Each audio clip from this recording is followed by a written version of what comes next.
নমস্কাৰ আপোনালোকক আমাৰ ইউটিউব চেনেল ওয়েলকাম জনাইছো।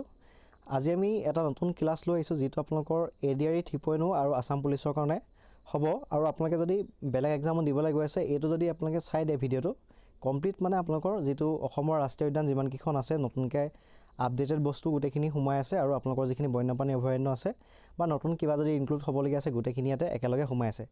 আৰু এটা কথা কওঁ মানে এই ক্লাছটোত মানে কি হ'ব আপোনালোকৰ বহুতে আসামিৰ বুকখন পঢ়ে আপোনালোকে চাবচোন কিছুমান ডাটা অকমান খেলিমেলি আছে নেকি কাৰণ অফিচিয়াল যেটো আমাৰ নেশনাল পাৰ্কৰ ওপৰত যিমানখিনি ডাটা থাকে দুই এটা ডাটা মানে গুটেখিনি নহয় বা ওয়াইল্ড লাইফ সেঞ্চুৰী ৰিপৰ্ট হক আপোনালোকে অফিচিয়াল ডাটা লগত অকমান খেলিমেলি পাব দুই এটা ভুল আছে গতিকে সেইখিনি আপোনালোকে চাই ল'ব যদি মানে আসামিৰ বুকৰ পৰা পঢ়ি আছে কিন্তু মোৰ এখন মানে আপোনালোকৰ আসামিৰ বুকৰ সেইখিনি খেলিমেলি নাথাকে গুটেখিনি মই আপোনালোকক চাই আনিছো যে যিখিনি সন হয় যিখিনি ইনফৰমেশন হয় গুটেখিনি আপোনালোকৰ মানে ভালকে দি থোৱা আছে আৰু আপোনালোকে তাৰ পঞ্চিও যিখিনি আপডেটেড হয় বেলেগ বুকত নতুনকে নাপাবও পাৰে তো গুটে আপডেটেড যিমানখিনি আপোনালোকৰ ইনক্লুড হ'বলগীয়া আছে নেশনাল পাৰ্ক হক ওয়াইল্ড লাইফ সেঞ্চুৰী হক বা কিবা ইম্পৰ্টেন্ট তাৰ ৰিলেটেড মানে আপোনালোকৰ এক্সামত আহিবলগীয়া পইণ্ট হক গুটেখিনি ইয়াতে কভাৰ কৰা আছে আৰু আপোনালোকে যদি আমাৰ এই ষ্টেটিক জিকে যেটো সিৰিজ ইটা ষ্টাৰ্ট হ'বলৈ গৈ আছে তাৰ যিমানখিনি নোটছ হ'ব সেই নোটছখিনি যদি পাব বিচাৰে আপোনালোকে যেটো আমাৰ WhatsApp গ্ৰুপ আছে তাত আপোনালোকে যদি জয়েন হ'ব পাৰে কেৱল 149 रुपीस এটা যদি পে কৰে এক বছৰৰ কাৰণে এক বছৰ নহয় একচুয়ালি আপোনালোকে যদি এক্সাম যেটালৈকে মানে নহয়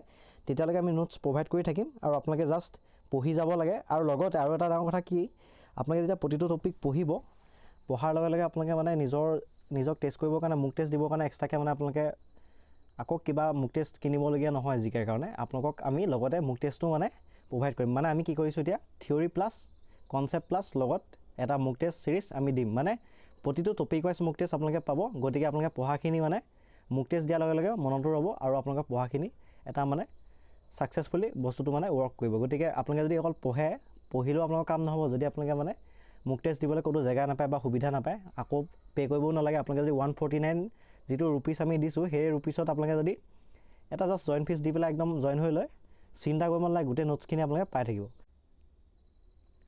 এতিয়া সক অসমৰ ৰাষ্ট্ৰীয় উদ্যান আৰু বন্যপ্ৰাণী অভয়াৰণ্য গুটেখিনি আমি ডিটেইলছত পঢ়িম গতিকে আপোনালোকে ভিডিওটো অকমান হেকলৈকে চাব লং হ'ব পাৰে। এতিয়া সক অসমৰ যিখিনি প্ৰাকৃতিক মানে প্ৰকৃতিৰ যিখিনি জৈৱ বৈচিত্ৰ্য আছে অৰ্থাৎ গছ-গছনি বা জীৱ-জন্তু তেওঁলোকক যেতিয়া সুৰক্ষা প্ৰদান কৰিবলগীয়া হয় চৰকাৰে কি কৰে বনাঞ্চলক মানে বিশেষ সুৰক্ষা প্ৰদান কৰে স্পেশালি তেওঁলোকক ৰাষ্ট্ৰীয় উদ্যান বা বন্যপ্ৰাণী অভয়াৰণ্য বা ওয়াইল্ড লাইফ সেঞ্চুৰী হিচাপে ঘোষণা কৰে যাতে তাত থকা যিমানখিনি জীৱ-জন্তু আছে তেওঁলোকক মানে এটা বিশেষ সুৰক্ষা প্ৰদান কৰিব পাৰে। এটা নেক্সটটো চাব মাটিকালি ফালৰ পৰা আপোনালোকে যদি চাই বৃহত্তম ৰাষ্ট্ৰীয় উদ্যান যেটো আমাৰ গভৰ্ণমেণ্ট অফিচিয়েল ৱেবছাইটত আছে বৃহত্তম ৰাষ্ট্ৰীয় উদ্যান এটা আছে মানস ৰাষ্ট্ৰীয় উদ্যান আৰু যিখন ক্ষুদ্ৰতম ৰাষ্ট্ৰীয় উদ্যান হয় সেইখন হৈছে ওৰাং ৰাষ্ট্ৰীয় উদ্যান মনত ৰাখিব এই দুটা এক্সামত সুধিব পাৰে হলেও মানে কি হয় এনেকুৱা ধৰণৰ কিছুমান কোৱেশ্চন নুহুদেও বাৰু কাৰণ মাটিকালি অকমান খেলিমেলি হৈ থাকে তো আপোনালোকে মাটিকালি এৰিয়া ওয়াইজ মানে ডাঙৰ সৰুটো অলপমান কমেই কোৱেশ্চন হ'লে তথাপিও মানে জানি থব যাতে সুধিবও পাৰে মানে এটো ক'ব নোৱাৰি এক্সামত তো আপোনালোকে চাই যাব।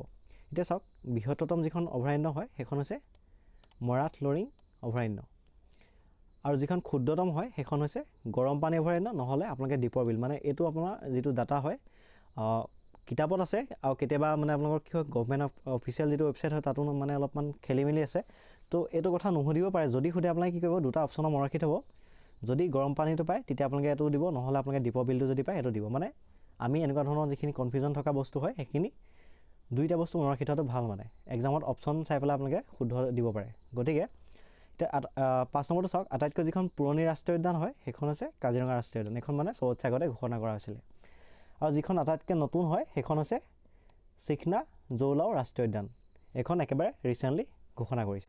এতিয়া আমি নেক্সটটো চাও অসমত বৰ্তমান চৰকাৰীভাৱে 4খন টাইগাৰ ৰিজাৰ্ভ আছে মানে বাঘৰ কাৰণে স্পেশালি ৰিজাৰ্ভ কৰা থাকে এক নম্বৰখন হৈছে আপোনালোকৰ মানস এখন আপোনালোকৰ সক 1973 চনত ঘোষণা কৰা হৈছিল এখন অসমৰ সৰ্বপ্ৰথম হয় আৰু তাৰ দ্বিতীয়খন হৈছে নামেৰিয়া দুটা চন দিয়া আছে 1999 আৰু 2000 যেহেতু মানে কি হয় যেতিয়া আপোনালোকৰ ঘোষণা কৰা হৈছিল অকমান ডেটটো কনফিউজিং হয় মানে একেবাৰে শেহতীয়া মানে ধৰিলক 2000 চনলৈ পৰে তো গতিকে দুইটা ডেট মনত ৰাখি থব 1999 বা 2000 এনেকৈ মনত ৰাখি থব দুইটা যদি অপচনত দেখে মানে যিকোনো এটাই দেখিব আৰু 3 নম্বৰটো চাওক কাজিৰঙা হয় এটো 2006 চনত ঘোষণা কৰা হৈছিল এখন তৃতীয়খন হয় আৰু 4 নম্বৰতে চাওক ওৰাং টাইগাৰ ৰিজাৰ্ভ 2016 চনত ঘোষণা কৰা হৈছিল এখন আটাইতকৈ নতুন হয় গতিকে এইখিনি ইম্পৰ্টেণ্ট যিখিনি পইণ্ট হয় এইখিনি মনত ৰাখি থ'ব, এক্সামত সুধিব পাৰে। এতিয়া চাওক অসমত কিমানখন এলিফেণ্ট ৰিজাৰ্ভ আছে? এখন আছে 5খন আছে। এলিফেণ্ট ৰিজাৰ্ভ মানে হাতীৰ কাৰণে বিশেষকৈ সংৰক্ষণ কৰা থাকে। এতিয়া 1 নম্বৰখন চাওক, শোণিতপুৰ হস্তি সংৰক্ষিত বনাঞ্চল। ইয়াৰ অৱস্থানটো হৈছে শোণিতপুৰ আৰু বিশ্বনাথ জিলা। আৰু কেতিয়া ঘোষণা কৰা হৈছিলে? 2003 চনত কৰা হৈছিলে, কিন্তু ডেটটো বেলেগ। মানে যিমানখিনি এলিফেণ্ট ৰিজাৰ্ভ হয় চব 2003 চনতে কৰা হৈছিলে, কিন্তু ইয়াৰ চাওক যিখিনি ডেট হয় সেইখিনি অলপ বেলেগ হয়। এতিয়া চাওক দিহিং পাটকাই হস্তি সংৰক্ষিত বনাঞ্চল ক'ত আছে? এখন ডিব্ৰুগড় আৰু তিনিচুকীয়া। আপোনালোকে জানেই দিহিং পাটকাই যিখন নেশ্যনেল পাৰ্ক হয় সেইখনো ডিব্ৰুগড় আৰু তিনিচুকীয়াতে পৰে। আৰু কাজিৰঙা কাৰ্বি আংলং হস্তি সংৰক্ষিত বনাঞ্চল এখন কি হয় চাওক অৱস্থান? গোলাঘাট, নগাঁও আৰু শোণিতপুৰ কাৰ্বি আংলং জিলা। আৰু ইয়াৰ আপোনালোকৰ 2003 চনতে হৈছিলে, কিন্তু 17 এপ্ৰিলত হৈছিলে তাৰিখটো। মোৰ মতে ডেটবিলাক তেনেকৈ নুসুধে বাৰু, আপোনালোকে হ'লেও মনত ৰাখি থ'লে ভাল, সুধি দিব পাৰে কেতিয়াবা। তো নেক্সটটো চাওক 4 নম্বৰখন হৈছে চাওক ধনশিৰি লামডিং হস্তি সংৰক্ষিত বনাঞ্চল। এখন ক'ত আছে বুলি কৈছে? কাৰ্বি আংলং, নগাঁও আৰু ডিমা হাছাও জিলা। কেতিয়া ঘোষণা কৰা হৈছিলে? 2003 চনত। আৰু এইটো কেতিয়া? তাৰিখটো 19 এপ্ৰিল হয়। একেবাৰে শেহতীয়াখন যিখন হয় চিৰাং ৰিংপু হস্তি সংৰক্ষিত বনাঞ্চল হয়। এখন কি? কোকৰাঝাৰ, চিৰাং, বাক্সা আৰু ওদালগুৰি জিলাত পৰে। মানে 4খন গোটেই কমপ্লিটলি মানে বিটিআৰ যিমানকেইখন 4খন ডিষ্ট্ৰিক্ট আছে সেই 4খন ডিষ্ট্ৰিক্টতে পৰে। কেতিয়া ঘোষণা কৰা হৈছিলে? 2003 চনতে হয়, মাত্ৰ তাৰিখটো বেলেগ হয়, 7 মাৰ্চ। এতিয়া চাওক বায়স্ফিয়াৰ ৰিজাৰ্ভ মানে জৈৱমণ্ডল সংৰক্ষিত বনাঞ্চল। এইখিনি কি হয়? ইউনেস্কোৰ দ্বাৰা স্বীকৃত হয় এনে কিছুমান বিশেষ ভৌগোলিক অঞ্চল য'ত মানে প্ৰকৃতি আৰু মানুহৰ যিটো ভাৰসাম্য আছে, তেওঁলোকৰ মাজত যিটো ভাৰসাম্য আছে সেইটো ৰক্ষা কৰিবৰ কাৰণে কি কৰে? জৈৱ বৈচিত্ৰ্যক যাতে সংৰক্ষণ কৰিব পাৰে তাৰ কাৰণে কি কৰে? ইউনেস্কোৰ দ্বাৰা বায়স্ফিয়াৰ ৰিজাৰ্ভ হিচাপে স্বীকৃতি দিয়ে। এতিয়া চাওক অসমত মাত্ৰ 2খনেই বায়স্ফিয়াৰ ৰিজাৰ্ভ আছে। এখন আছে মানস বায়স্ফিয়াৰ ৰিজাৰ্ভ। এখন কেতিয়া ঘোষণা কৰা হৈছিলে? 1989 চনত। আৰু 2 নম্বৰখন চাওক ডিব্ৰু-চৈখোৱা বায়স্ফিয়াৰ ৰিজাৰ্ভ। এখন কেতিয়া কৰা হৈছিলে? 1997 চনত। এইটো মনত ৰাখিব। এতিয়া চাওক অসমত মুঠ ৰাষ্ট্ৰীয় উদ্যান কেইখন আছে? 8খন আছে। 1 নম্বৰখন হৈছে চাওক কাজিৰঙা ৰাষ্ট্ৰীয় উদ্যান, 2 নম্বৰখন হৈছে মানস ৰাষ্ট্ৰীয় উদ্যান, 3 নম্বৰখন হৈছে নামেৰি ৰাষ্ট্ৰীয় উদ্যান আৰু 4 নম্বৰখন হৈছে ওৰাং ৰাষ্ট্ৰীয় উদ্যান, 5 নম্বৰখন ডিব্ৰু-চৈখোৱা ৰাষ্ট্ৰীয় উদ্যান, 6 নম্বৰখন হৈছে ৰায়মনা ৰাষ্ট্ৰীয় উদ্যান আৰু 7 নম্বৰখন হৈছে দিহিং পাটকাই ৰাষ্ট্ৰীয় উদ্যান আৰু 8 নম্বৰখন হৈছে চিকনা জৌলাও ৰাষ্ট্ৰীয় উদ্যান। এখন 2025 চনত ঘোষিত হৈছিল আৰু আমি ইয়াত ডিটেইলছত পঢ়িম বাৰু নেক্সট। এতিয়া চাওক কাজিৰঙা নেশ্যনেল পাৰ্ক হয়। ইয়াত ক'ত অৱস্থিত হয়? গোলাঘাট, নগাঁও আৰু শোণিতপুৰ জিলা। এতিয়া বিশ্বনাথ বুলি দিয়া আছে, যিহেতু চাওক বিশ্বনাথ ডিষ্ট্ৰিক্টখন নতুন হয় আৰু সেইখন ক'ৰ পৰা গঠন হৈছিলে? শোণিতপুৰৰ পৰা গঠন হৈছিলে। গতিকে আগতে যেতিয়া সুধিছিলে মানে এখন জিলা যেতিয়া আপোনাৰ গঠন হোৱা নাছিলে তেতিয়া শোণিতপুৰ বুলি কওঁ, এতিয়া আমি বিশ্বনাথ ডিষ্ট্ৰিক্টটো পৰিব মানে। গতিকে 4খন জিলা মনত ৰাখিব। মাটিকালি চাওক 430 বৰ্গ কিলোমিটাৰ হয়। কিহৰ বাবে বিখ্যাত হয়? এশিঙীয়া গড় আৰু বাঘৰ ঘনত্বৰ বাবে। ইয়াত ইম্পৰ্টেণ্ট চন কিছুমান চাই লওক। লৰ্ড কাৰ্জনৰ পত্নী মেৰী কাৰ্জনৰ অনুৰোধত সংৰক্ষিত বনাঞ্চল ঘোষণা কৰা হৈছিলে কেতিয়া? 1905 চনত। এইটো মনত ৰাখিব। পৰ্যটকৰ বাবে কেতিয়া মুকলি কৰা হৈছিলে? 1938 চনত। আৰু ৰাষ্ট্ৰীয় উদ্যান হিচাপে কেতিয়া ঘোষণা কৰা হৈছিলে? 1974 চনত। আৰু বিশ্ব ঐতিহ্য ক্ষেত্ৰ হিচাপে ইউনেস্কোৱে কেতিয়া ঘোষণা কৰিছিলে? 1985 চনত। আৰু বাঘ প্ৰকল্প হিচাপে টাইগাৰ ৰিজাৰ্ভ হিচাপে কেতিয়া ঘোষণা কৰা হৈছিলে? 2006 চনত। আৰু কিছুমান ইম্পৰ্টেণ্ট ফেক্ট হওক উদ্যানৰ পূব আৰু উত্তৰ সীমাত কি আছে? ব্ৰহ্মপুত্ৰ নদীৰে আগুৰা। উদ্যানৰ দক্ষিণ সীমা মৰাই ডিফলু নৈয়ে আগুৰি ৰাখিছে। কাজিৰঙাৰ মাজেৰে ডিফলু আৰু মৰা ধনশিৰি নৈ বৈ গৈছে। মানে কি হয় কেতিয়াবা এক্সামত সুধি দিয়ে যে কাজিৰঙা নেশ্যনেল পাৰ্কৰ মাজেৰে কোন দুখন নদী বৈ গৈছে, তেতিয়া আপোনালোকে কি বুলি ক'ব? ডিফলু আৰু মৰা ধনশিৰি নৈ বৈ গৈছে। গতিকে এইটো আপোনালোকৰ শুদ্ধ উত্তৰ হ'ব। এতিয়া কিছুমান ইম্পৰ্টেণ্ট ফেক্টছ হয়, এইখিনি চাওক। 5 বিগ জন্তুৰ বাবে বিখ্যাত কি হৈছে চাওক? গড়, বাঘ, হাতী, বনৰীয়া ম'হ আৰু দলহৰিণাৰ বাবে বিখ্যাত। এতিয়া চাওক যিটো 37 নং ৰাষ্ট্ৰীয় ঘাইপথ হয় বৰ্তমান NH 715 নামেৰে নামাকৰণ কৰা হৈছে। এই ৰাষ্ট্ৰীয় ঘাইপথটো কাজিৰঙা নেশ্যনেল পাৰ্কৰ মাজেৰে গৈছে। চোৰাং চিকাৰী ৰোধ কৰিবলৈ ছেটেলাইট ফোন ব্যৱহাৰ কৰা ভাৰতৰ প্ৰথমখন ৰাষ্ট্ৰীয় উদ্যান হয়। কাজিৰঙা ৰাষ্ট্ৰীয় উদ্যানখন কি হয় মানে চোৰাং চিকাৰী ৰোধ কৰিবৰ কাৰণে প্ৰথমবাৰৰ বাবে ছেটেলাইট ফোন ব্যৱহাৰ কৰিছিলে। আৰু এইটো এক্সামত সুধিছেও, এইটো SSC এক্সামত সুধিছে। এইটো বহুত ইম্পৰ্টেণ্ট হয়, এডিআৰিত সোধাৰ সম্ভাৱনা আছে কিন্তু আপোনালোকে মনত ৰাখিব। এতিয়া আমি পঢ়িম মানস নেশ্যনেল পাৰ্কৰ ওপৰত যিমানখিনি ইম্পৰ্টেণ্ট তথ্য আছে। এতিয়া চাওক মানস ৰাষ্ট্ৰীয় উদ্যানখন চিৰাং আৰু বাক্সা এই দুখন জিলাত মানে কি হয় সীমাবদ্ধ হয়, মানে তাতে অৱস্থিত হয়। আৰু এইটো কি হয় বিটিআৰত পৰে। বিটিআৰত আপোনালোকৰ কি হয় 4খন ডিষ্ট্ৰিক্ট পৰে। এখন কি আছিলে চিৰাং, বাক্সা আৰু ওদালগুৰি। চিৰাং, বাক্সা, ওদালগুৰি আৰু কোকৰাঝাৰ, মানে 4খন ডিষ্ট্ৰিক্ট পৰে। সেইখন একদম সুধিব পাৰে আৰু সুধিছেও আগতে, গতিকে মনত ৰাখিব। চিৰাং, বাক্সা অসম ভূটান সীমান্তত অৱস্থিত। মানস ৰাষ্ট্ৰীয় উদ্যানখন ক'ত অৱস্থিত সুধিলে এইকেইটা কথা মনত ৰাখিব আপোনালোকে। আৰু চাওক মাটিকালি প্ৰায় 500 বৰ্গ কিলোমিটাৰ। কিহৰ বাবে বিখ্যাত? সোণালী বান্দৰ আৰু নলগাহৰি, যিটোক কি বুলি কোৱা হয় পিকমি হক বুলি কোৱা হয়। আৰু হাতী, বাঘ, বনৰীয়া ম'হ, এশিঙীয়া গড় আৰু 200ৰো অধিক পখিলাৰ প্ৰজাতি যে আছে সেইটো ক'ত পোৱা যায়? মানস নেশ্যনেল পাৰ্কত পোৱা যায়। গতিকে এইটো কথা মনত ৰাখিব, এইটো ইম্পৰ্টেণ্ট তথ্য হয়। সুধিব পাৰে যে কোনকেইটা জন্তুৰ বাবে বিখ্যাত হয়, এনেকৈ সুধিব পাৰে। কেতিয়াবা অপশ্যন দি দিব পাৰে যে কোনকেইটা জন্তুৰ বাবে বিখ্যাত নহয়। এনেকুৱা ধৰণৰ মানে কুৱেশ্যন অলপ কনফিউজন হোৱাকৈ দি দিব পাৰে। এতিয়া চাব দেই, গুৰুত্বপূৰ্ণ যিখিনি চন হয়। প্ৰস্তাৱিত সংৰক্ষিত বনাঞ্চল হিচাপে কেতিয়া ঘোষণা কৰা হৈছিলে? এইটো 1905 চনত। আৰু অভয়াৰণ্য হিচাপে কেতিয়া ঘোষণা কৰা হৈছিলে? 1928 চনত। আৰু ৰাষ্ট্ৰীয় উদ্যান হিচাপে কেতিয়া ঘোষণা কৰা হৈছিলে? এইটো 1990 চনত। আৰু ইউনেস্কো বিশ্ব ঐতিহ্য ক্ষেত্ৰ হিচাপে ঘোষণা কৰা হৈছিলে 1985 চনত। এতিয়া ইউনেস্কোৰ আণ্ডাৰত আপোনালোকক কাজিৰঙা নেশ্যনেল পাৰ্কখনো আহিছিলে। কিমান চনত আহিছিলে এটা চাব লাগিব।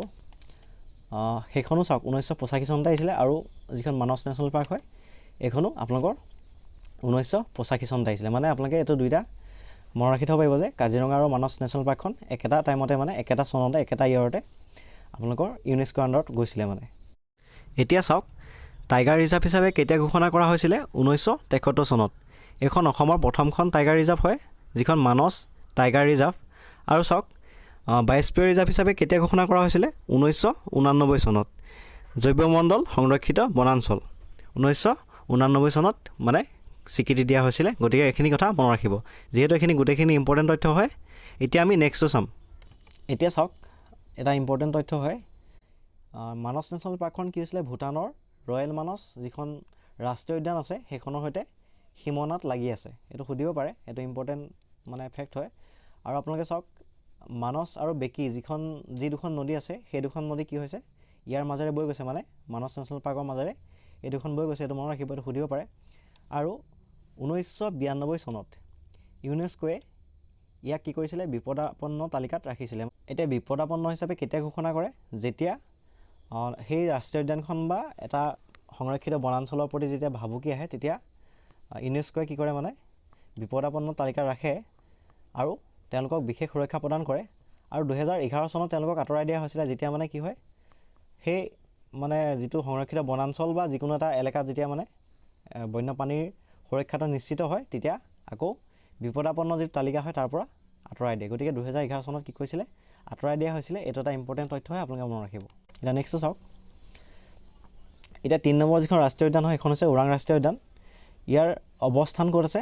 দৰং আৰু শোণিতপুৰ জিলাত। এই দুখন জিলাতে কি হয় অৱস্থান আছে। আন এটা নাম কি হয়? মিনি কাজিৰঙা বুলি জনা যায়। ওৰাঙক মিনি কাজিৰঙা হিচাপে জনা যায়।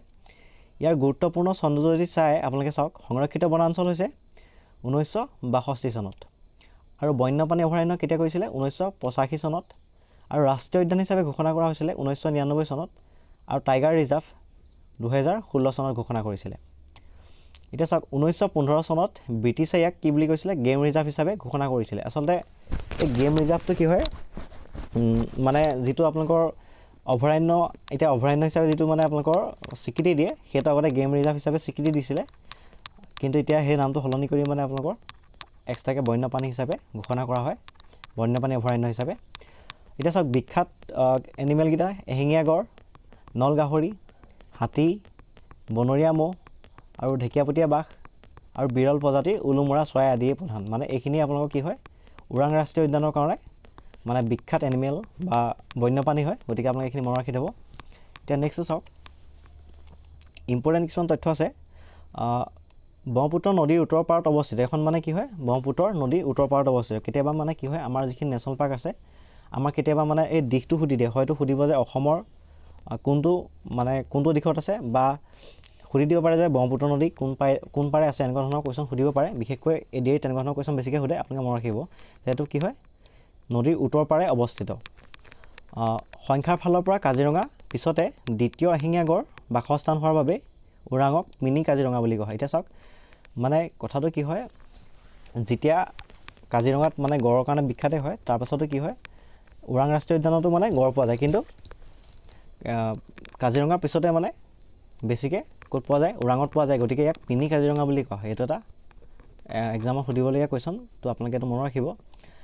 আৰু চাওক 1992 চনত মানে কি হৈছিলে, ইয়াৰ নাম ৰাজীৱ গান্ধী অভয়াৰণ্যৰ নামেৰে নামাকৰণ হৈছিলে। পুনৰ সলনি কৰি 2021 চনৰ 1 ছেপ্টেম্বৰ তাৰিখে কেবিনেটত মানে সিদ্ধান্ত লয় যে এইটো পুনৰ কি কৰিছে, ওৰাং ৰাষ্ট্ৰীয় উদ্যান নামেৰে নামাকৰণ কৰা হয়। এইখিনি তথ্য আপোনালোকে মনত ৰাখিব। এতিয়া আমি নেক্সট যিখন আছে নেশ্যনেল পাৰ্ক সেইখনৰ বিষয়ে চাওঁ। এতিয়া চাওক নামেৰিখন ক'ত অৱস্থান আছে মানে অৱস্থিত হয়, এইখন হৈছে শোণিতপুৰ ডিষ্ট্ৰিক্টত। আৰু মাটিকালি হৈছে 200 বৰ্গ কিলোমিটাৰ। কিহৰ বাবে বিখ্যাত? দেওহাঁহটো হৈছে কি আমাৰ অসমৰ জাতীয় চৰাই। এইটো কথা মনত ৰাখিব, এইটো এক্সামত সোধে। এতিয়া গুৰুত্বপূৰ্ণ চনকেইটা চাওক। সংৰক্ষিত বনাঞ্চল হিচাপে কেতিয়া ঘোষণা কৰা হৈছিলে? 1978 চনত। আৰু অভয়াৰণ্য হিচাপে কেতিয়া ঘোষণা কৰা হৈছিলে? 1985 চনত। আৰু ৰাষ্ট্ৰীয় উদ্যান হিচাপে কেতিয়া ঘোষণা কৰা হৈছিলে? 1998 চনত। টাইগাৰ ৰিজাৰ্ভ হিচাপে 2000 চনত ঘোষণা কৰা হৈছিলে। আৰু জীয়াভৰলী নদী কি হৈছে, এই যিখন নামেৰি ৰাষ্ট্ৰীয় উদ্যান হয় মানে তাৰ মাজেৰে বৈ গৈছে, গতিকে আপোনালোকে এইখন মানে এনেকুৱা ধৰণৰ কিছুমান কুৱেশ্যন সুধিব পাৰে, আপোনালোকে এইটো মনত ৰাখিব। আৰু চাওক অৰুণাচলৰ প্ৰদেশৰ যিখন পাখুই অভয়াৰণ্য আছে তাত লাগি আছে, মানে ওচৰতে লাগি আছে, তাৰ নিয়েৰেষ্ট হয় যিখন অৰুণাচলৰ পাখুই ৱাইল্ড লাইফ চেঞ্চুৰী হয়, সেইখন আপোনালোকৰ নামেৰি ৰাষ্ট্ৰীয় উদ্যানৰ মানে কাষতে লাগি আছে। এইখিনি মানে মই শ্বৰ্টকৈ বনাই আনিছোঁ ইম্পৰ্টেণ্ট পইণ্টখিনি, তো আপোনালোকে চাই যাব। এতিয়া চাওক জীয়াভৰলী নদীত বিখ্যাত সোণালী মহচিৰ মাছ পোৱা যায়। এইটো আপোনালোকে সুধিব পাৰে যে মহচিৰ মাছটো মানে অসমৰ কোনখন নদীত পোৱা যায়? এইটো হৈছে জীয়াভৰলী, এইটো মনত ৰাখিব। আৰু পৰ্যটকৰ বাবে চাওক, পৰ্যটকৰ বাবে ইয়াত বিখ্যাত কি আছে? নামেৰি ইক' কেম্প আছে, এইটো এটা তথ্য হয়। এতিয়া নেক্সটটো আমি চাম। এতিয়া 5 নম্বৰখন ৰাষ্ট্ৰীয় উদ্যান আছে ডিব্ৰু চৈখোৱা ৰাষ্ট্ৰীয় উদ্যান। এইখনৰ অৱস্থানটো ক'ত হয়? ডিব্ৰুগড় আৰু তিনিচুকীয়া। আপোনালোকে ডিব্ৰু নামটোতে আপোনালোকে মনত ৰাখিব পাৰে, ডিব্ৰুগড় আৰু তিনিচুকীয়া, যিহেতু দুইকেইখন ডিষ্ট্ৰিক্ট ওচৰতে হয়, তো আপোনালোকে মনত ৰাখিব পাৰে ডিব্ৰু নামৰ পৰা। মাটিকালি হৈছে 430 বৰ্গ কিলোমিটাৰ। আৰু কিহৰ বাবে বিখ্যাত? এইটো আপোনালোকে বহুতে জানেই, বনৰীয়া ঘোঁৰাৰ বাবে বিখ্যাত হয় আৰু দেওহাঁহৰ বাবে বিখ্যাত। ইয়াৰ বন্যপ্ৰাণী অভয়াৰণ্য কেতিয়া ঘোষণা কৰা হৈছিলে? 1986 চনত। আৰু ডিব্ৰু চৈখোৱাৰ বায়'স্ফিয়াৰ ৰিজাৰ্ভ হিচাপে কেতিয়া ঘোষণা কৰা হৈছিলে? 1997 চনত। আৰু ৰাষ্ট্ৰীয় উদ্যান হিচাপে কেতিয়া ঘোষণা কৰা হৈছিলে? 1999 চনত। এতিয়া নেক্সটটো চাওক, বিখ্যাত মাগুৰী মতাপুং বিল এই উদ্যানৰ সীমাতে লাগি আছে। এতিয়া চাওক এইখন ৰাষ্ট্ৰীয় উদ্যান ক'ত আছে? ডিব্ৰুগড় আৰু তিনিচুকীয়াত আছে। গতিকে কেতিয়াবা যদি পৰীক্ষাত সুধি দিয়ে যে বিখ্যাত মাগুৰী মতাপুং বিল ক'ত আছে, এইটো হৈছে ডিব্ৰুগড় আৰু তিনিচুকীয়া, এই কথা মনত ৰাখিব। আৰু চাওক ইয়াত জীপ চাফাৰী নাই, কেৱল নাও চাফাৰীহে আছে। আমি নেক্সটটো চাম। 6 নম্বৰখন যিখন ৰাষ্ট্ৰীয় উদ্যান হয় সেইখন হৈছে ৰায়মনা ৰাষ্ট্ৰীয় উদ্যান। এইখন হৈছে অৱস্থান ক'ত আছে? কোকৰাঝাৰৰ গোসাইগাঁও মহকুমাত আছে। আৰু ইয়াৰ মাটিকালি 422 বৰ্গ কিলোমিটাৰ। আপোনালোকে মাটিকালিবিলাক মই দিছোঁ যদিও মানে মনত ৰাখিব নালাগে, সেইখিনি এক্সামত নুসুধে বাৰু। কিহৰ বাবে বিখ্যাত হয়? সোণালী বান্দৰৰ বাবে বিখ্যাত হয়। আৰু কেতিয়া ঘোষণা কৰা হৈছিলে নেশ্যনেল পাৰ্ক হিচাপে? এইটো চাওক, এইটো হৈছে 2021 চনত কৰা হৈছিলে। আৰু 5 জুন তাৰিখে কৰা হৈছিলে। 5 জুন তাৰিখ কি হয়? বিশ্ব পৰিৱেশ দিৱস হয়, এইটো মনত ৰাখিব। আৰু চাওক সীমাটো চাওক, পশ্চিম ফালে কি আছে? শংকোষ নদী আছে। আৰু পূবে সৰলভঙা নদী, আৰু উত্তৰে ভূটানৰ সীমান্ত আছে। আৰু যিখিনি ইম্পৰ্টেণ্ট তথ্য হয়, ই মানস যিখন মানে বাঘ প্ৰকল্প হয়, যিটো টাইগাৰ ৰিজাৰ্ভ বুলি কোৱা হয়, তাৰ বাফাৰ জোনত অৱস্থিত। বাফাৰ জোন মানে কি হয়? এটা মধ্যৱৰ্তী এলেকা হয়, তাক বাফাৰ জোন বুলি কোৱা হয়। আৰু বাটাৰফ্লাই ই মানে কি হয়? বিভিন্ন ৰঙী মানে আপোনালোকৰ যিমানবিলাক পক্ষীলাৰ প্ৰজাতি আছে সেই ৰায়মনা নেশ্যনেল পাৰ্কতো মানে পোৱা যায়, সেইটো এটা মনত ৰাখিব। এতিয়া নেক্সটখন চাওক। 7 নম্বৰখন হৈছে আপোনালোকৰ দিহিং পাটকাই ৰাষ্ট্ৰীয় উদ্যান। ইয়াৰ আপোনালোকৰ অৱস্থানটো চাওক, ডিব্ৰুগড় আৰু তিনিচুকীয়া। তাৰপিছত ইয়াৰ মাটিকালি চাওক, 231.65 বৰ্গ কিলোমিটাৰ। আৰু কেতিয়া ঘোষণা কৰা হৈছিলে? এখন 2021 চনতে ঘোষণা কৰা হৈছিলে। এখন 7ম ৰাষ্ট্ৰীয় উদ্যান হিচাপে ঘোষণা কৰা হৈছিলে। অভয়াৰণ্য হিচাপে কেতিয়া ঘোষণা কৰা হৈছিলে? এইটো আপোনালোকৰ 2004 চনত কৰা হৈছিলে। আৰু ইয়াৰ এটা নিকনেম হয়, যিটো আন নাম কি বুলি কয়? পূবৰ আমাজন অফ দ্য ইষ্ট বুলি কোৱা হয়। এইটো পৰীক্ষাত সোধে বাৰু। এতিয়া চাওক, ই অসমৰ একমাত্ৰ বৰ্ষাৰণ্য ৰেইন ফৰেষ্ট হয়। যিখন দিহিং পাটকাই ৰাষ্ট্ৰীয় উদ্যান হয় সেইখন কি হয়? এখন বৰ্ষাৰণ্যও হয় আৰু ই জয়পুৰ বৰ্ষাৰণ্যৰ এটা অংশ। কেতিয়াবা সুধিব পাৰে যে দিহিং পাটকাইৰ যিখন ৰেইন ফৰেষ্ট আছে সেইখন কিহৰ অংশ? এইটো হৈছে আপোনালোকৰ জয়পুৰ বৰ্ষাৰণ্যৰ এটা অংশ। ইয়াত অসমৰ জাতীয় গছ কি পোৱা যায়? হুলুং পোৱা যায়। ইয়াত মানে কি হয়, মই ডাটাখিনি এনেকৈ দিছোঁ যাতে আপোনালোকে বস্তুটো মানে এটাতে দুটা হৈ যায়। এতিয়া চাওক, হুলুং গছটো বহুতে হয়তো নাজানিব পাৰে, কিছুমানে বহুতে জানে বাৰু, তো অসমৰ জাতীয় গছ নহয় বুলি হয় নহয়তো নাজানিব পাৰে। তো সেইকাৰণে মানে কি হৈছে, ডাটাটো তেনেকৈ দি দিছোঁ যাতে গম পায় যে যিটো হুলুং গছ হয় সেইটো আমাৰ অসমৰ জাতীয় গছ হয়। এতিয়া চাওক, ইম্পৰ্টেণ্ট তথ্যটো চাওক, প্ৰতি বছৰে জানুৱাৰীত ইয়াত কি হয়, দিহিং পাটকাই মহোৎসৱ অনুষ্ঠিত হয়। কেতিয়া হয়? জানুৱাৰীত হয়। এইটো এটা ইম্পৰ্টেণ্ট তথ্য হয়, আপোনালোকে মনত ৰাখিব। দিহিং পাটকাই ৰাষ্ট্ৰীয় উদ্যানত 3টা অংশৰে গঠিত। এটা কি? জেপৰ সংৰক্ষিত বনাঞ্চল আৰু দিহিং আৰু ডিৰাক বৰ্ষাৰণ্য, এই 3টা মানে অংশৰে কি হয়, গঠিত হয়, যিখন দিহিং পাটকাই ৰেইন ফৰেষ্ট সেইখনৰ কথা কৈছে। এতিয়া আমি নেক্সটটো চাম। এতিয়া 8 নম্বৰখন হয় এখন যিখন ৰিচেণ্টলি মানে ঘোষণা কৰা হৈছে, চিখনা জৌলাও ৰাষ্ট্ৰীয় উদ্যান। এতিয়া চাওক, এখন কাৰেণ্ট এফেয়াৰ্ছৰ মানে ইম্পৰ্টেণ্ট সুধিব পাৰে, মানে এখন যিহেতু নতুনকৈ এড হৈছে, ই চিৰাং ৰিংপু হস্তি সংৰক্ষিত বনাঞ্চলৰ এটা অংশ। এইটো সুধিব পাৰে যে নতুনকৈ ঘোষণা কৰা যিখন চিখনা জৌলাও ৰাষ্ট্ৰীয় উদ্যান হয়, সেইখন কোনখন হস্তি সংৰক্ষিত বনাঞ্চলৰ এটা অংশ? তেতিয়া আপোনালোকে কি বুলি ক'ব? ই চিৰাং ৰিংপু হস্তি সংৰক্ষিত বনাঞ্চলৰ এটা অংশ। এতিয়া চাওক, এইখন ৰাষ্ট্ৰীয় উদ্যান ক'ত আছে? কোকৰাঝাৰ আৰু চিৰাং জিলাত আছে। এইটো বিটিআৰত পৰে, আপোনালোকে জানেই। মাটিকালি কিমান? 316.29 বৰ্গ কিলোমিটাৰ। এতিয়া চাওক, কেতিয়া ঘোষণা কৰা হৈছিলে? 2025 চনত কৰা হৈছিলে। ইয়াৰ এটা ইতিহাস আছে, মানে এই ৰাষ্ট্ৰীয় উদ্যানখনৰ মানে যিটো নাম আছে। এতিয়া চাওক, বড়ো বীৰ যোদ্ধা চিখনা জৌলাও যিটো কি বুলি কোৱা হয়, জাউলীয়া দেৱানৰ নামত নামাকৰণ কৰা হৈছে। এইটো সুধিব পাৰে, এইটো আপোনালোকে মনত ৰাখিব। আৰু বিখ্যাত কিহৰ বাবে? পখিলাৰ বাবে, বাটাৰফ্লাইৰ বাবে কি হয় বিখ্যাত, আৰু সোণালী বান্দৰৰ বাবে বিখ্যাত হয়। এতিয়া চাওক, ইয়াত পখিলাৰ সংগ্ৰহালয় যিটো কি বুলি কোৱা হয়, বাটাৰফ্লাই মিউজিয়াম ইংলিছত, এইটো ক'ত অৱস্থিত হৈছে? উল্টামানিত অৱস্থিত। এইটো মানে চিখনা জৌলাও যিখন নেশ্যনেল পাৰ্ক আছে তাৰ লগতে মানে এখন একত্ৰিত হৈ আছে, যিখন বাটাৰফ্লাই মিউজিয়াম হয়। আৰু চাওক, ই ৰায়মনা আৰু মানসৰ মাজত হাতী চলাচলৰ বাবে এটা গুৰুত্বপূৰ্ণ কৰিডৰ মানে যেনেকৈ এটা চলাচল কৰা ৰাস্তা হয়তো কৰিডৰ বুলি কোৱা হয়। তো ৰায়মনা আৰু মানস যিখন আছে নেশ্যনেল পাৰ্ক, তাৰ মাজত হাতী চলাচল কৰিবৰ বাবে এটা মানে কৰিডৰ হিচাপত মানে কাম কৰে। প্ৰথমখন বন্যপ্ৰাণী অভয়াৰণ্য হৈছে পবিতৰা বন্যপ্ৰাণী অভয়াৰণ্য। এইখন ক'ত অৱস্থিত আছে? জিলাখন হৈছে মৰিগাঁও, আৰু অৱস্থানটো চাওক, গুৱাহাটী মহানগৰীৰ পৰা 30-40 কিলোমিটাৰ পূবে অৱস্থিত। সংৰক্ষিত বনাঞ্চল হিচাপে কেতিয়া ঘোষণা কৰা হৈছিলে? 1971 চনত। আৰু বন্যপ্ৰাণী অভয়াৰণ্য হিচাপে কেতিয়া ঘোষণা কৰা হৈছিলে? 1987 চনত। আৰু মাটিকালি 38 বৰ্গ কিলোমিটাৰ। পৰীক্ষাৰ বাবে যিটো ইম্পৰ্টেণ্ট পইণ্ট হয়, এইটো চাওক, পৃথিৱীৰ ভিতৰত এশিঙীয়া গঁড়ৰ ঘনত্ব ইয়াত সৰ্বাধিক হয়। মানে কথাটো কি গম পাইছা নাই? যিহেতু আমাৰ কাজিৰঙাটো কি হয়, গঁড়ৰ সংখ্যা বেছি আছে, কিন্তু কাজিৰঙা যিহেতু মানে এৰিয়াটো বেছি হয়, গতিকে তাৰ তুলনাত ইয়াত এৰিয়াটো কম যদিও মানে সেই হিচাপত মানে কি হয়, গঁড়ৰ ঘনত্বটো মানে কাজিৰঙাতকৈ বেছি হয়।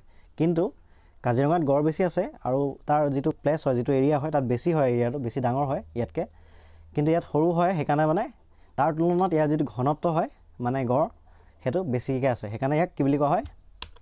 মিনি কাজিৰঙা বুলিও কোৱা হয়। ইয়াত পাব, আপোনালোকে লিখি থোৱা আছে চাওক, গঁড়ৰ ঘনত্ব আৰু সাদৃশ্যৰ বাবে ইয়াক মিনি কাজিৰঙা বুলি কোৱা হয়। ইয়াত কি কি মানে অন্য প্ৰাণী আছে চাওক, ইয়াত গঁড়ৰ উপৰিও বনৰীয়া ম'হ, নাহৰ ফুটুকীয়া বাঘ বা বনৰীয়া গাহৰি আদি পোৱা যায়। ইয়াত বিভিন্ন প্ৰজাতিৰ চৰাই আৰু 200ৰো অধিক পৰিভ্ৰমী চৰাই, যিটো কি বুলি কোৱা হয়, মাইগ্ৰেটৰী বাৰ্ড, দেখিবলৈ পোৱা যায়। যিবিলাক মানে আপোনালোকৰ পৰিভ্ৰমী চৰাই বেলেগ মানে দেশৰ পৰা আহে, সেইবিলাক ইয়াত পোৱা যায়। এতিয়া আৰু এটা ইম্পৰ্টেণ্ট ফেক্ট হৈছে, মায়ংখন পবিতৰাৰ কাষতে থকা এখন কলা যাদুৰ বাবে বিখ্যাত মানে ঠাই হয়। এইটো আপোনালোকৰ পৰীক্ষাত সোধে, সেইটো এটা মনত ৰাখিব। আৰু এটা ইম্পৰ্টেণ্ট কথা হৈছে, ইয়াত থকা যিখন হাডুক উলমা দলং, সেইখন পৰ্যটকৰ বাবে অন্যতম আকৰ্ষণ। এইটো সুধিব পাৰে, তো এইখিনি ইম্পৰ্টেণ্ট তথ্য আপোনালোকে মনত ৰাখিব। এতিয়া আমি নেক্সটটো চাওঁ। এতিয়া আহি গ'ল আপোনালোকৰ 2 নম্বৰখন ৱাইল্ড লাইফ চেঞ্চুৰী হয়, চক্ৰশিলা বন্যপ্ৰাণী অভয়াৰণ্য। ক'ত অৱস্থিত? চাওক, কোকৰাঝাৰ আৰু ধুবুৰী জিলা। কেতিয়া সংৰক্ষিত বনাঞ্চল ঘোষণা কৰা হৈছিলে? 1966 চনত আৰু অভয়াৰণ্য কেতিয়া ঘোষণা কৰা হৈছিলে 1996 চনত মাটিকালি চাওক 45 বৰ্গ কিলোমিটাৰ প্ৰায় ইয়াত যিখিনি ইম্পৰ্টেণ্ট তথ্য হয় ভাৰতৰ ভিতৰত সোণালী বান্দৰ যিটো কোৱা হয় ইংলিছত গোল্ডেন লংগুৰ তাৰ বাবে বিখ্যাত হয় দ্বিতীয়খন সংৰক্ষিত বনাঞ্চল হয় এতিয়া চাওক নেচাৰ্ছ বেকন নামৰ সংস্থাটোৰ প্ৰচেষ্টাত ইয়াক অভয়াৰণ্য ঘোষণা কৰা হৈছিল এইটো সুধিব পাৰে এইটো আমি চৰকাৰী যিটো অফিচিয়েল ৱেবছাইট হয় তাৰ পৰা লৈছোঁ যিটো তথ্য হয় আৰু ইয়াৰ লগতে ধীৰ বিল আৰু ডিপ্লাই বিল জড়িত হৈ আছে এতিয়া চাওক 3 নম্বৰখন হুলুংপাৰ গিবন অভয়াৰণ্য এইখন ক'ত আছে আপোনালোকৰ এখন আছে যোৰহাটত আছে মৰিয়নিৰ ওচৰত সংৰক্ষিত বনাঞ্চল কেতিয়া ঘোষণা কৰা হৈছিলে 1881 চনত আৰু অভয়াৰণ্য কেতিয়া ঘোষণা কৰা হৈছিলে 1997 চনত আৰু ইয়াৰ মাটিকালি প্ৰায় 20.98 বৰ্গ কিলোমিটাৰ মাটিকালিটো ইমান নালাগে বাৰু হ'লেও আপোনালোকে চাব পাৰে ইম্পৰ্টেণ্ট কথাটো হৈছে পূৰ্বতে ইয়াৰ নাম আছিলে কি গিবন বন্যপ্ৰাণী অভয়াৰণ্য ভাৰতৰ একমাত্ৰ এপ যিটো কি বুলি কোৱা হয় বা বন মানুহ বুলিও কোৱা হয় হলৌ বান্দৰৰ কাৰণে কি হয় বিখ্যাত হয় আৰু ইয়াত কি হয় উত্তৰ পূব ভাৰতৰ 7 বিধ বান্দৰ প্ৰজাতি পোৱা যায় এতিয়া নেক্সটখন চাওক এইখন হৈছে 4 নম্বৰখন বৰনদী বন্যপ্ৰাণী অভয়াৰণ্য জিলা চাওক ওদালগুৰি আৰু বাক্সা ভাৰত ভূটান সীমান্ত সংৰক্ষিত বনাঞ্চল কেতিয়া ঘোষণা কৰা হৈছিলে 1942 চনত আৰু বন্যপ্ৰাণী অভয়াৰণ্য হিচাপে ঘোষণা কৰা হৈছিলে 1980 চনত ইয়াৰ মাটিকালি প্ৰায় 26.22 কিলোমিটাৰ বৰ্গ কিলোমিটাৰ এতিয়া পৰীক্ষাৰ বাবে ইম্পৰ্টেণ্ট যিটো তথ্য সেইটো চাওক পৃথিৱীৰ পৰা লুপ্ত হ'ব ধৰা নল গাহৰি যিটো কি বুলি কোৱা হয় পিকমি হক আৰু খাগৰিকতা শহা ইয়াৰ বাবে কি হয় বিখ্যাত হয় অভয়াৰণ্যখন বৰনদী নদী ইয়াৰ মাজেৰে বৈ গৈছে এইটো সুধিব পাৰে তো আপোনালোকে এইটো অলপ মনত ৰাখিব মানে কি হয় এক্সামত তেনেকুৱা ধৰণৰ কিছুমান ফেক্টে সুধি দিয়ে এতিয়া আপোনাৰ 5 নম্বৰখন চাওক লাওখোৱা বন্যপ্ৰাণী অভয়াৰণ্য এখন ক'ত আছে আপোনালোকৰ নগাঁও জিলা আৰু চাওক সংৰক্ষিত বনাঞ্চল হিচাপে কেতিয়া ঘোষণা কৰিছিলে 1907 চনত অভয়াৰণ্য হিচাপে ঘোষণা কৰিছিলে 1979 চনত আৰু ইয়াত চাওক 1972 চনত প্ৰস্তাৱিত আছিল কিন্তু চৰকাৰী নথিমতে কিমান বুলি আছে 1979 চন বুলি আছে এইটো আপোনালোকে অকণমান খেলি মেলি কিতাপত থাকিব পাৰে তো আপোনালোকে যিটো অফিচিয়েল আমাৰ ৱেবছাইট থাকে ন প্ৰতিটো ৱেবছাইট চেক কৰিব কাৰণ কিতাপত থাকিলে শুদ্ধ বুলি নাভাবিব কাৰণ বহুতখিনি এনেকুৱা ইনফৰমেশ্যন ভুলকৈ থাকে আপোনালোকে নিজৰ গুগল ইউজ কৰিব গুগল ইউজ কৰি পেলাই সিধা ৱেবছাইটটোত যাব ডাইৰেক্টকৈ মানে চাৰ্চ কৰিলে ওলাই যায় সেইটোত নাচাব অলপমান ডেপথত যাব যিটো চৰকাৰী ৱেবছাইট থাকে তাত অলপমান চাৰ্চ কৰি যিখিনি ডাটা দিয়া থাকে সেইখিনি পঢ়ি চাব তাৰপাছত মিলাই পেলাইহে মানে এইটো শুদ্ধ ভুলটো চাই ল'ব নহ'লে মানে কি হয় সেইটো কথাকে ভাবি থকা হয় আৰু এক্সামতটো কেতিয়াও চৰকাৰী তথ্যমতেই দিব যিহেতু আপোনালোকৰ কিতাপত থাকিলেও নহ'ব চৰকাৰী যিটো তথ্য দিয়া থাকে অফিচিয়েলি সেইটোৱে আপোনালোকৰ এক্সামত সুধিব গতিকে অকণমান চেক কৰিব এতিয়া চাওক মাটিকালিটো হৈছে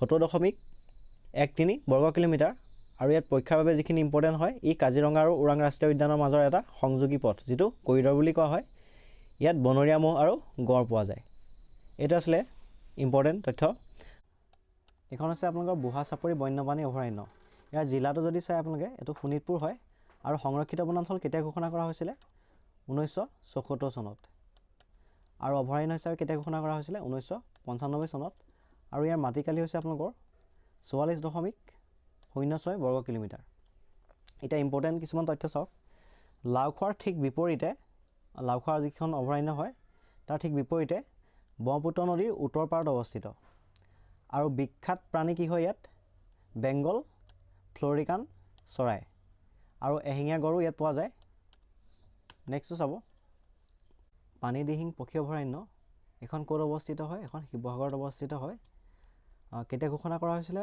অভয়াৰণ্য হিচাপে 1996 চনত আৰু আপোনালোকৰ ইয়াৰ মাটিকালি হয় 33.93 বৰ্গ কিলোমিটাৰ আৰু ইয়াৰ যিখিনি ইম্পৰ্টেণ্ট তথ্য হয় চাওক এইটো দিচাং হয় এইটো দিখাং হৈ আছে দিচাং আৰু ব্ৰহ্মপুত্ৰ নদীৰ সংগমস্থলত এই অভয়াৰণ্যখন অৱস্থিত হয় আৰু চাওক শীতকালত পৰিভ্ৰমী চৰাই ভিৰ হোৱাৰ বাবে ইয়াক পক্ষীৰ স্বৰ্গ বোলা হয় এতিয়া চাওক ইয়াত বিশেষ চৰাইবিধ হৈছে বৰশৈথোকা মানে কি হয় এইখন অভয়াৰণ্যত বিশেষকৈ এই চৰাইবিধ মানে বেছি ইম্পৰ্টেণ্ট হয় এতিয়া নেক্সটটো চাওক এতিয়া চাওক 8 নম্বৰখন হৈছে দীপৰ বিল বন্যপ্ৰাণী অভয়াৰণ্য এখন ক'ত আছে কামৰূপ মহানগৰ গুৱাহাটী ৰামচৰ ছাইট হিচাপে কেতিয়া ঘোষণা কৰা হৈছিলে 2002 চনত আৰু অভয়াৰণ্য হিচাপে কেতিয়া ঘোষণা কৰা হৈছিলে 1989 চনত ইয়াৰ মাটিকালি হৈছে 4.14 বৰ্গ কিলোমিটাৰ।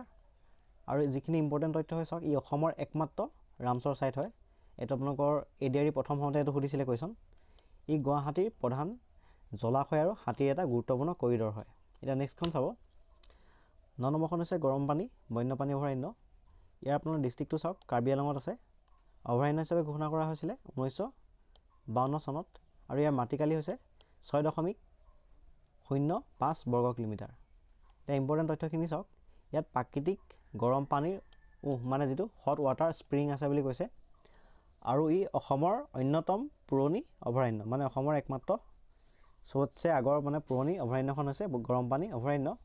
ইয়াত হলৌ বান্দৰো পোৱা যায়।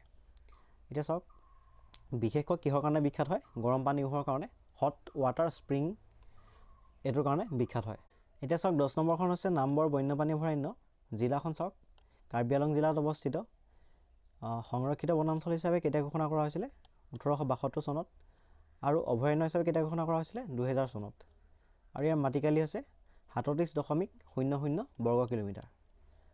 আৰু ইয়াৰ যিখিনি ইম্পৰ্টেণ্ট তথ্য হয় চাওক, অৰ্কিডৰ প্ৰাচুৰ্যৰ বাবে বিখ্যাত, 50 বিধতকৈ অধিক বেছি প্ৰজাতি মানে ইয়াত পোৱা যায়। ইয়াত আৰু ইম্পৰ্টেণ্ট এটা কি হৈছে, গৰম পানীৰ উঁহ ইয়াতো পোৱা যায়, হট স্প্ৰিং যিটো ইংলিছত কোৱা হয়। আৰু কি হাতীৰ বাবে বিখ্যাত হয়। এতিয়া চাওক 11 নম্বৰখন হৈছে নামবৰ দৈগ্ৰুং বন্যপ্ৰাণী অভয়াৰণ্য। ইয়াত চাওক জিলাটো হৈছে গোলাঘাট জিলা। আৰু সংৰক্ষিত বনাঞ্চল হিচাপে কেতিয়া ঘোষণা কৰা হৈছিলে? যিখন নামবৰ হয় সেইখন 1872 চনত ঘোষণা কৰা হৈছিলে। আৰু যিখন দৈগ্ৰুং হয় সেইখন 1883 চনত ঘোষণা কৰা হৈছিলে। এতিয়া মানে কি হয়, এই দুখন আছিলে আপোনালোকৰ সংৰক্ষিত বনাঞ্চল হয়, নামবৰ আৰু দৈগ্ৰুং দুইখন মিলি পেলাই কি হৈছিলে? বন্যপ্ৰাণী অভয়াৰণ্য ঘোষণা কৰিছিলে 2003 চনত। মানে নামবৰ দৈগ্ৰুং বন্যপ্ৰাণী অভয়াৰণ্য হিচাপে মানে দুইখন একলগ কৰি নামাকৰণ কৰিছিলে। এতিয়া চাওক, ইয়াৰ মাটিকালি হৈছে 97.15 বৰ্গ কিলোমিটাৰ হয়। ই কাজিৰঙা কাৰ্বি আংলং হস্তি প্ৰকল্পৰ অংশ, যিটো এলিফেণ্ট ৰিজাৰ্ভ আছে তাৰ অংশ হয়। ইয়াত গৰম পানীৰ উঁহ পোৱা যায়, যিটোক হট স্প্ৰিং বুলি কোৱা হয়। এতিয়া চাওক 12 নম্বৰখন হৈছে সোণাই ৰূপাই বন্যপ্ৰাণী অভয়াৰণ্য। এখন ক'ত আছে? শোণিতপুৰ জিলা। সংৰক্ষিত বনাঞ্চল হিচাপে কেতিয়া ঘোষণা কৰা হৈছিলে? 1878 চনত। আৰু গেম ৰিজাৰ্ভ মানে গেম চেঞ্চুৰী হিচাপে কেতিয়া ঘোষণা কৰা হৈছিলে? 1934 চনত। আৰু চাওক, অভয়াৰণ্য হিচাপে কেতিয়া ঘোষণা কৰা হৈছিলে? 1998 চনত। ইয়াৰ মাটিকালি কিমান? 220 বৰ্গ কিলোমিটাৰ। আৰু ইয়াৰ ইম্পৰ্টেণ্ট কি হয়, হিমালয়ৰ পাদদেশত অৱস্থিত। এই বনাঞ্চলত কি পোৱা যায়? দেওহাঁহ পোৱা যায়। এইটো আপোনালোকৰ ইম্পৰ্টেণ্ট কথা হয়। আৰু আপোনালোকে যদি নামটো মনত ৰাখিব বিচাৰে যে মানে কোনখন ডিষ্ট্ৰিক্টত অৱস্থিত, এইটো চাওক, সোণাইটো সু উচ্চাৰণ হৈ আছে, আৰু যিটো ডিষ্ট্ৰিক্ট হয় শোণিতপুৰ সেইটো সু উচ্চাৰণ হৈ আছে। গতিকে আপোনালোকে দুইটা মনত ৰাখিব পাৰে এনেকৈ মানে এটা টেকনিকত। এতিয়া নেক্সটখন চাওক, 13 নম্বৰখন হৈছে আপোনালোকৰ পূব কাৰ্বি আংলং বন্যপ্ৰাণী অভয়াৰণ্য।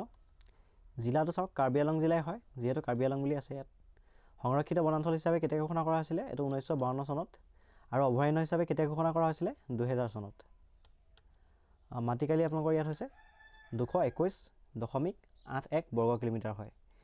ইয়াৰ যিখিনি ইম্পৰ্টেণ্ট তথ্য হয়, এই কাজিৰঙাৰ দক্ষিণ দিশত অৱস্থিত। কাজিৰঙাত বানপানী হ'লে জন্তুবোৰে কি কৰে? ইয়াত আশ্ৰয় লয়। এইটো এটা ইম্পৰ্টেণ্ট কথা হয়, সুধিব পাৰে যে বেছিভাগ মানে জন্তু ক'ত মানে আশ্ৰয় লয়। এইখন হৈছে পূব কাৰ্বি আংলং বন্যপ্ৰাণী অভয়াৰণ্য। এতিয়া চাওক 14 নম্বৰখন মৰাট লৰিং বন্যপ্ৰাণী অভয়াৰণ্য। এইখন চাওক, জিলা হৈছে কাৰ্বি আংলং, ডিফু তাত অৱস্থিত। সংৰক্ষিত বনাঞ্চল হিচাপে ঘোষণা কৰা হৈছিলে 1962 চনত। আৰু বন্যপ্ৰাণী অভয়াৰণ্য হিচাপে ঘোষণা কৰা হৈছিলে 2003 চনত। মাটিকালি যদি চাই, এখন 451 বৰ্গ কিলোমিটাৰ। এইটো চবতছে মানে কি হয়, ৱাইল্ড লাইফ চেঞ্চুৰী, চবতছে মানে এৰিয়া ৱাইজ মানে বেছি ডাঙৰ হয়। আৰু ইয়াৰ ইম্পৰ্টেণ্ট কি হয়, মাটিকালিৰ ফালৰ পৰা বৰ্তমান অসমৰ সৰ্ববৃহৎ বন্যপ্ৰাণী অভয়াৰণ্য। এইটো আপোনালোকে মনত ৰাখিব। এতিয়া যদি 15 নম্বৰখন চাই, বৰাইল বন্যপ্ৰাণী অভয়াৰণ্য। এইখন ক'ত আছে? কাছাৰ জিলা আৰু ডিমা হাছাও। সংৰক্ষিত বনাঞ্চল হিচাপে কেতিয়া ঘোষণা কৰা হৈছিলে? 1889 চনত। আৰু অভয়াৰণ্য হিচাপে কেতিয়া ঘোষণা কৰা হৈছিলে? 2004 চনত। মাটিকালি হিচাপে আপোনালোকৰ কিমান আছে? 326.24 বৰ্গ কিলোমিটাৰ হয়। ইয়াৰ ইম্পৰ্টেণ্ট তথ্যটো হৈছে বৰাক উপত্যকাৰ একমাত্ৰ অভয়াৰণ্য হয়। ইয়াত চশমা চকুৱা বান্দৰ পোৱা যায়। এতিয়া নেক্সটটো চাওক,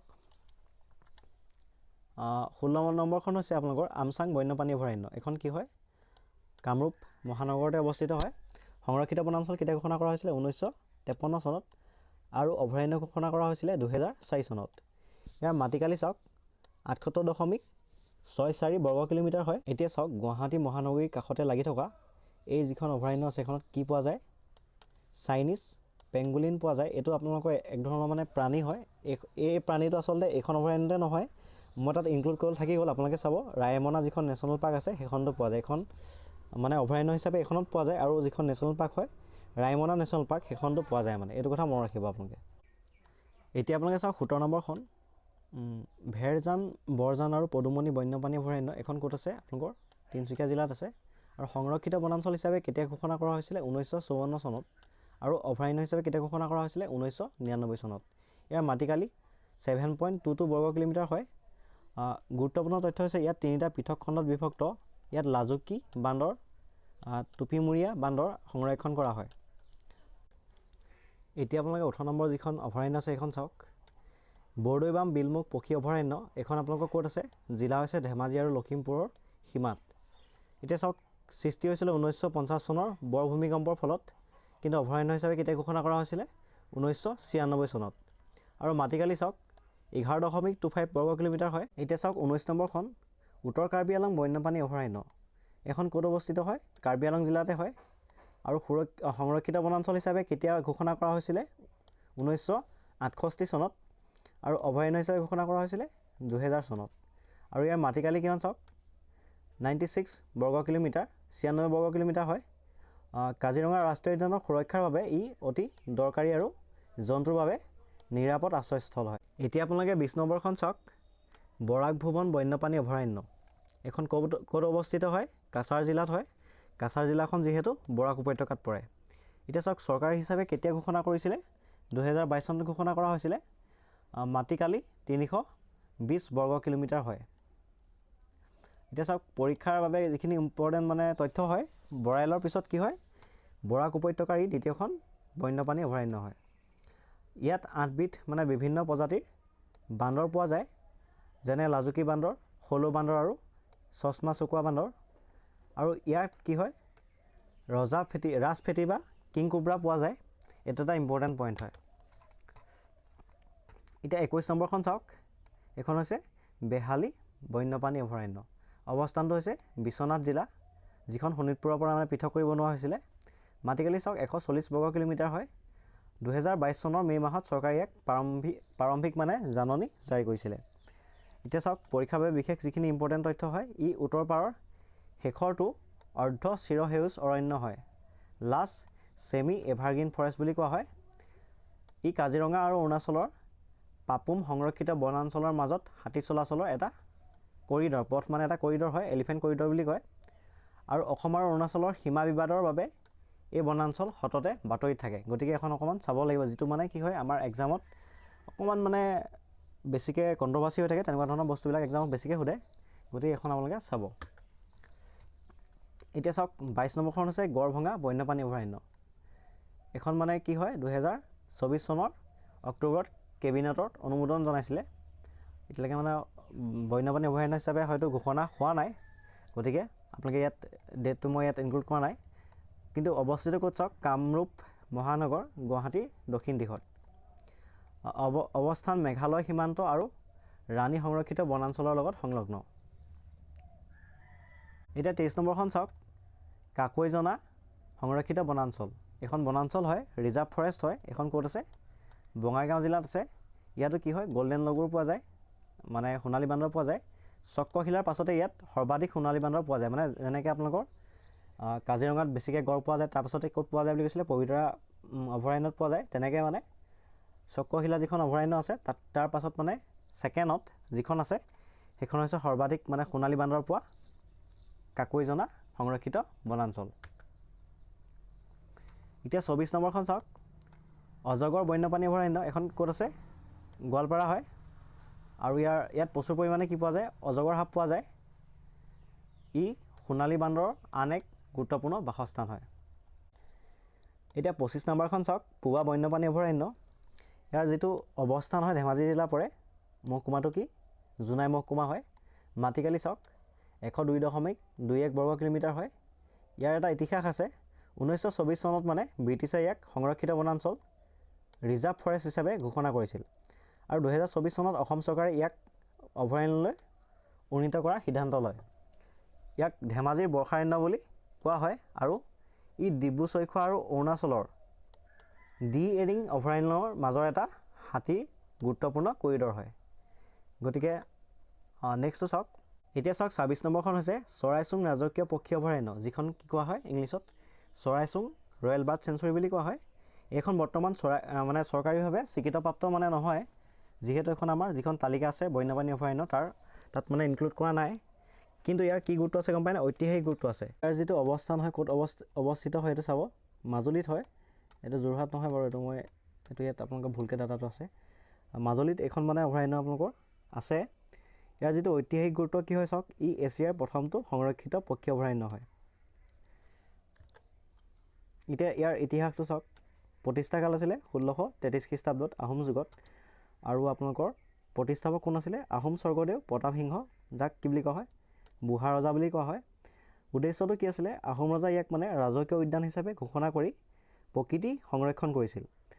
আৰু জৈৱ বৈচিত্ৰ্যৰ ওপৰত চাওক, ইয়াত প্ৰায় মানে ১৫০ বিধ কি পোৱা যায়? স্থানীয় আৰু পৰিভ্ৰমী চৰাই পোৱা যায়।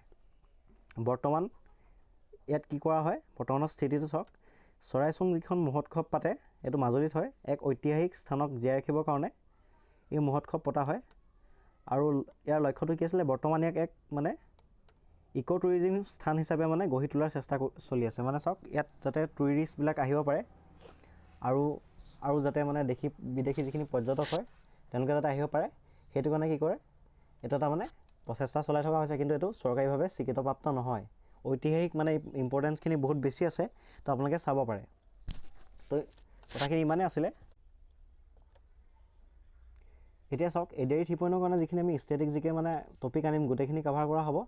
আপোনালোকে যদি এটা কোৰ্চ কিনিবলৈ যায়, আপোনালোকৰ এটা কোৰ্চ বুলি কৈছোঁ, কোৰ্চ মানে বিশেষকৈ জিকে হওক বা কিবা এটা ছাবজেক্টৰ কোৰ্চ যদি আপোনালোকে কিনে, গোটেই আপোনালোকৰ 400-500 টকা লৈ লওঁ, মই ক'লোঁ নহয় আপোনালোকক। জাষ্ট PDF-খিনি মই আপোনালোকক গোটেইখিনি প্ৰভাইড কৰি দিম, 149 ৰুপিছত দিম। আৰু থিয়ৰিকেল হ'ব। আপোনালোকে আমাৰ PDF যেতিয়া ল'ব, এতিয়া আমি বিশেষকৈ বনাই আছোঁ, সেইকাৰণে গোটেইখিনি দিয়া নাই। কিন্তু আমি যেতিয়া বনাই হ'ব গোটেইখিনি এফালৰ পৰা প্ৰতিদিনে নহ'লেও দুদিনৰ মূৰে আমি দি দিম মানে। কিন্তু আপোনালোকক মানে গোটেইখিনি থিয়ৰিকেল দিম। আপোনালোকৰ থিয়ৰি কনচেপ্ট যদি নাথাকে, তেতিয়া আপোনালোকে যিমান যি হ'লেও জিকেট মানে ভুলতো MCQ পঢ়ি নোৱাৰে। কিন্তু আপোনালোকে যেতিয়া থিয়ৰিটো পঢ়িব, তাৰপাছত যদি MCQ মক টেষ্টৰ কাৰণে MCQখিনি আপোনালোকক মানে প্ৰতিটো টপিক ৱাইজ আমি প্ৰভাইড কৰিম।